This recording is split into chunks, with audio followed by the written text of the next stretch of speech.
Assalamualaikum warahmatullahi wabarakatuh.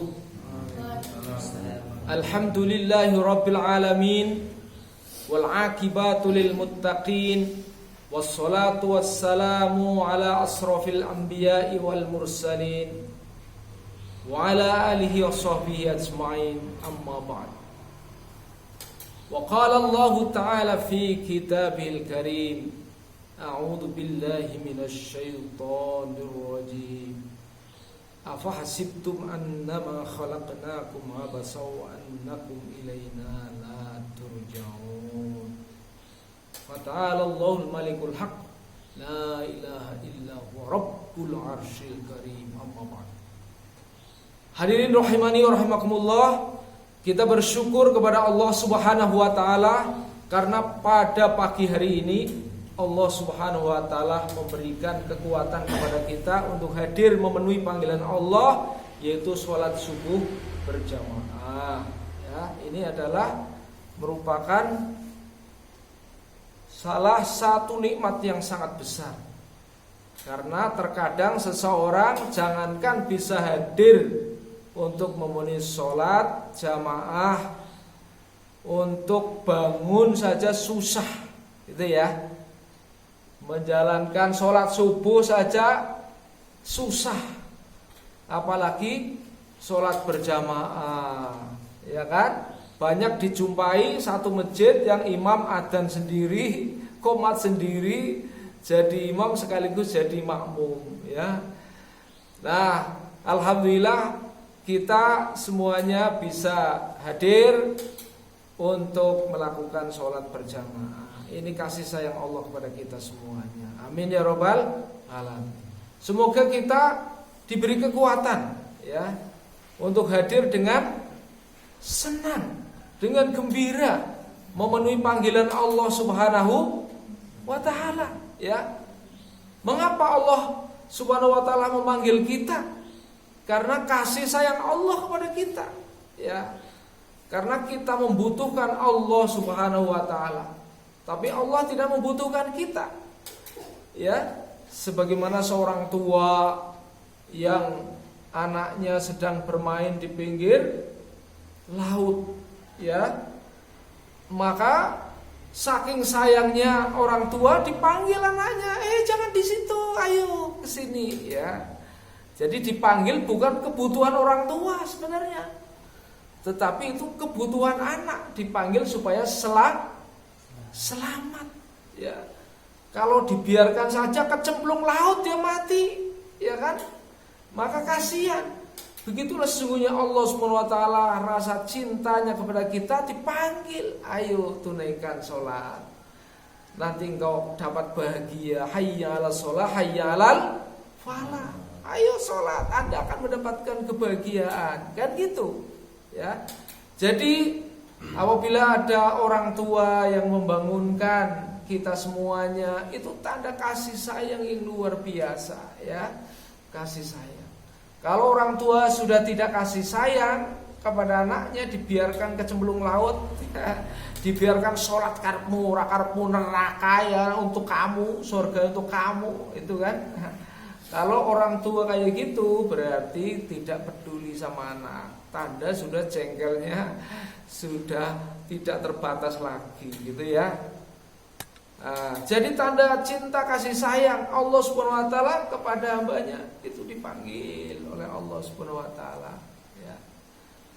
Karena apa? Ada suatu hari di mana Allah akan memanggil kita dengan paksa, ya.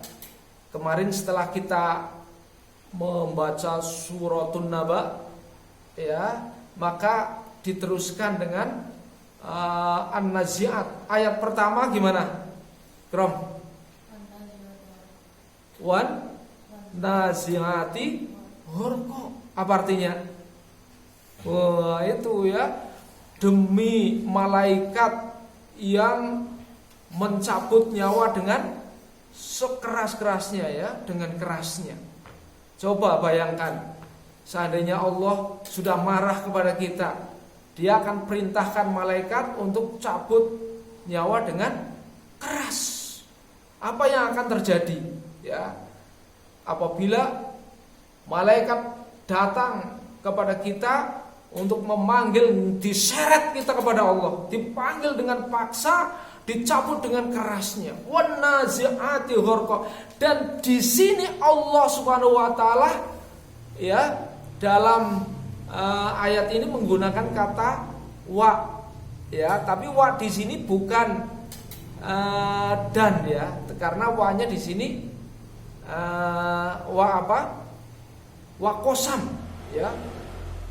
Apa cirinya wa qasam? Apa? Wana ziati horko. Bukan wana ziatu ya. Wana ziati, ya kan? Nah, di sini demi ya. Demi Allah bersumpah pada malaikat ini yang mencabut nyawa dengan kerasnya. Ya. Kira-kira gimana? Kita pernah nggak membayangkan nanti ketika di akhir hidup kita? Coba kalau kita dipanggil oleh Allah dengan malasnya, gitu ya. Kemudian Allah merintahkan kepada Israel, tuh dipanggil oleh aku nggak denger dia. Dengar tapi nyepelekan dia, ya. Wah, sekarang panggil, diseret aja, ya. Wan naziati gharqa. Begitu kerasnya, ya. Orang-orang yang hatinya tertutup, ya. Kafir itu asal katanya dari kafaro, ya. Kafaro itu menutup, ya. Menutup diri. Ya, menutup diri dari apa? Disebut kafir karena hatinya tertutup. Tertutup oleh apa? Tertutup dari keagungan Allah Subhanahu wa taala.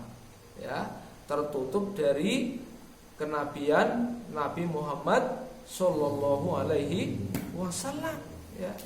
Supaya jadi mukmin, maka syaratnya syahadat dia, ya, asyhadu alla ilaha illallah wa asyhadu anna Muhammadan abduhu wa rasuluh. Kalau dia ikrar syahadat, maka dia keluar dari kekafirannya, ya, menjadi mukmin. Kan gitu.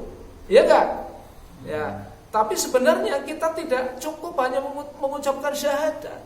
Syahadat sebagai salah satu ikrar kesaksian kita kepada Allah, maka buktinya nanti adalah amal, ya, amal kita mengikut amal Nabi Muhammad SAW, kan gitu, supaya menjadi seorang muslim dan akhirnya menjadi seorang mukmin yang baik, kan gitu.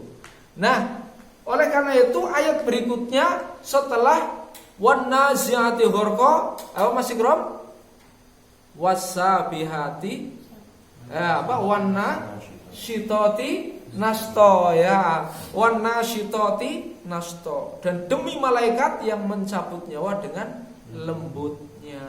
Nah, ini kalau sudah menjadi mukmin, maka hati-hati, ya kan?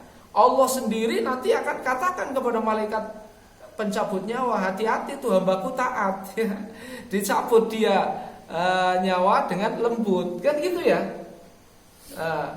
Oleh karena itu, maka dalam hal ini bagaimana supaya kita termasuk orang yang tidak diancam oleh Allah Subhanahu wa taala, ya. Malaikat itu akan datang menghampiri kita dengan penuh kelembutan, mencabut nyawa dengan kelembutan, ya. Bagikan apa? Bagikan rambut yang digelepung, tahu nggak gelepung? Ya, rambut yang digelepung kita tarik itu terasa apa enggak? Gitu ya, set gitu, ya. Karena hakikatnya itu, ya, ketika orang meninggal itu seperti dibacok dengan pedang 700 kali bacokan pedang. Wah, luar biasa kan? Oleh karena itu, maka dalam hal ini mari kita jangan sampai membuat Allah marah, ya. Jangan sampai kita berbuat yang menyebabkan Allah marah. Bagaimana kalau dipanggil segera datang? Coba kalau Anda manggil, ya Krom, kamu punya adik, adiknya dipanggil-panggil, udah 10 kali nggak bergeming, 20 kali nggak bergeming, Kita kira-kira gimana, Krom? Ya kan? Syarat aja.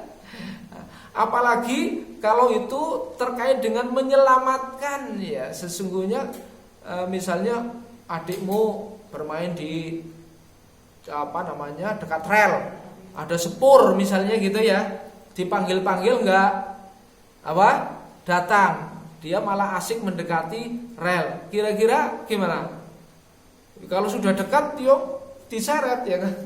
Tapi diseret ini adalah diseret dalam rangka cinta apa dalam rangka kesuh, ya, ketika dia nyeretnya dalam rangka kesuh apa dalam rangka menyayangi? Dalam rangka menyayangi. Sebab kalau tidak diseret ketelindes kereta api, wis karepmu telindes bae kowe telindes. Itu berarti ciri kesuh, ya. Ya, inilah sesungguhnya bagaimana kita saling menjaga diri kita, ya, supaya kita selamat di hadapan Allah Subhanahu wa taala. Andai diri kita masih dalam keadaan malas dan sebagainya, carilah solusinya, apa penyebabnya, kan gitu ya, supaya Allah mengembalikan petunjuk, memberikan hidayah lagi kepada kita supaya semangat lagi, apa kan gitu ya. Masing-masing diri kita itu merefleksi diri. Ya, terima kasih atas perhatian, mohon maaf atas kurangan. Billahi taufik wal hidayah. Wassalamualaikum warahmatullahi wabarakatuh.